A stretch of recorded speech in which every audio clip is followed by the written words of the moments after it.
सच्चिदानंद प्रभो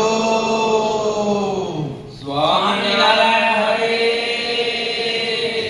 सच्चिदानंद प्रभु स्वामीनारायण हरे सच्चिदानंद प्रभो स्वामीनारायण हरे सच्चिदानंद प्रभु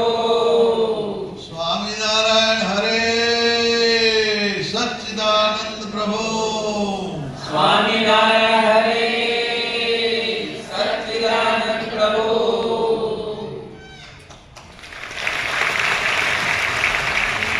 આજનો આ એક દિવસ એવો હોય છે કે હજાર હાથે આપનાર ભગવાન એનો હાથ આજે નીચે હોય છે અને આપણો હાથ ઉપર હોય છે, એટલે કે ભગવાન માગે છે અને આપણે આપવાનું હોય છે, તો આપણે